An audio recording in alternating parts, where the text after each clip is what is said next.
Tokyo, 2012. Japan unveils a tank that costs $13 million per unit. That is more than double the price of a German Leopard 2, nearly 3 times an American Abrams. The most expensive main battle tank ever put into serial production by any nation on Earth.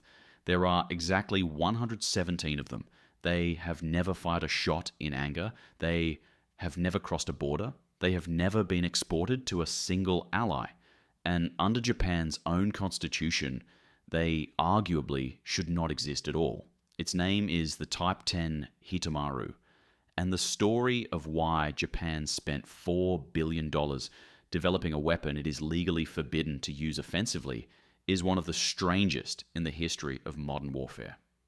Before this video ends, you will understand why a country that has not fought a war in 77 years is now building the most technologically advanced tank on Earth, why the Type 10 can move at full combat speed in reverse, a capability it shares with only one other tank in history, and why China's military expansion has turned Japan's pacifist constitution from a moral commitment into a strategic liability.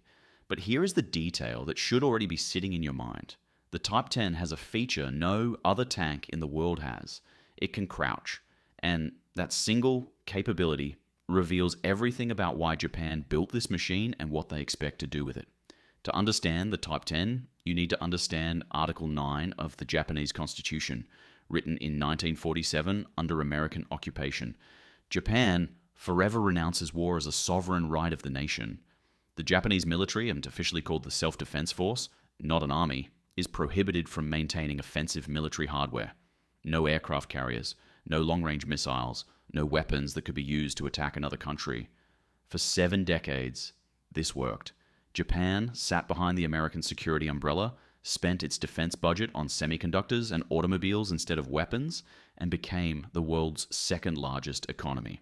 Then China began building the largest military force in Asia since the Second World War, and Japan looked at its self-defense force and realized it had a problem. The problem was terrain. Japan is not a flat country.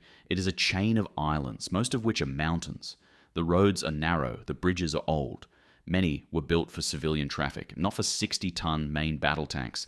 The American Abrams weighs 68 tons. The German Leopard 2 weighs 62 tons. Neither could cross most of Japan's civilian infrastructure without destroying it. Japan needed a tank that was powerful enough to stop a modern armored invasion, but light enough to actually move across Japanese roads and bridges.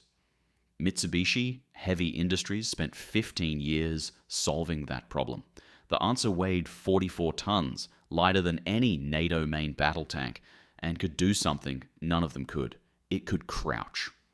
The Type 10's hydropneumatic suspension system allows the crew to lower the entire hull toward the ground, reducing the vehicle's silhouette by nearly 20 centimeters.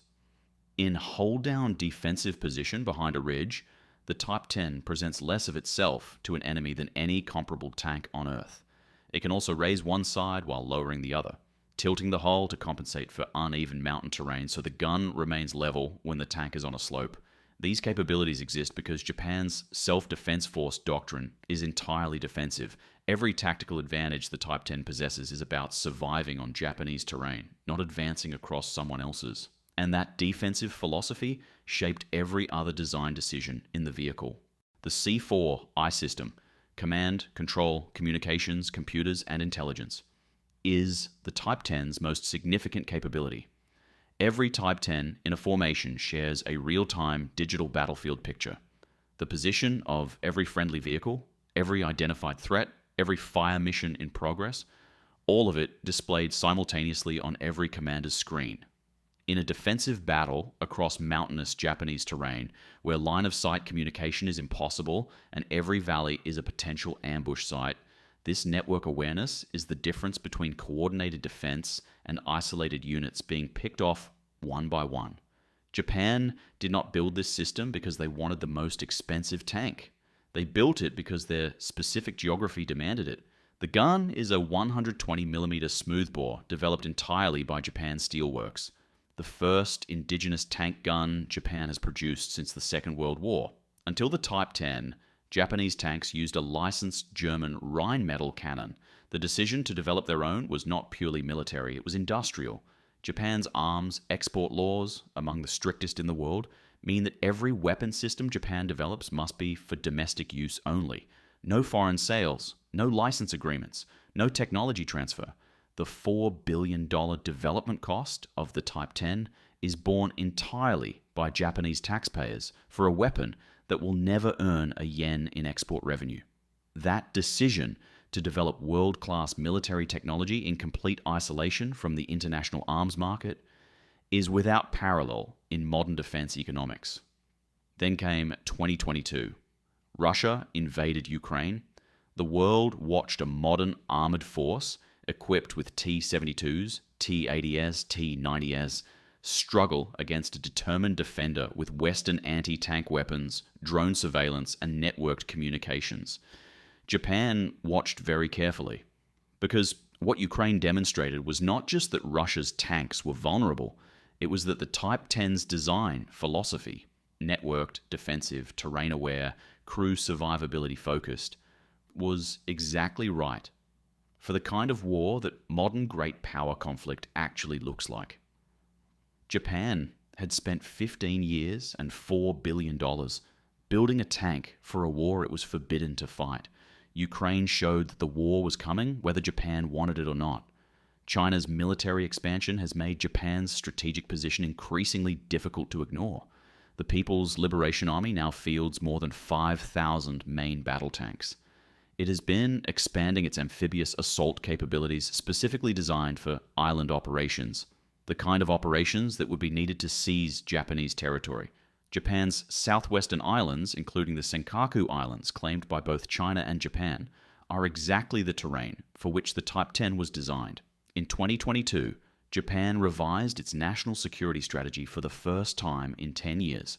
The document used the word counterattack, the first time that word had appeared in a Japanese defense document since 1947. Article 9 had not changed, but the interpretation of it had. The upgrade program announced in 2024 tells you where Japan thinks the threat is going. The Type 10 is getting an active protection system, with Israel's Trophy and Germany's Strike Shield both under evaluation, specifically to defeat the drone-delivered shaped charges that have proven so lethal in Ukraine.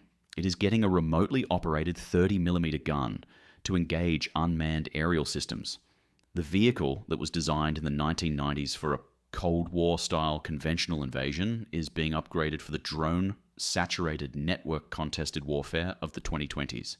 Japan has only 117 of them. The upgrade program will keep them relevant for another 20 years.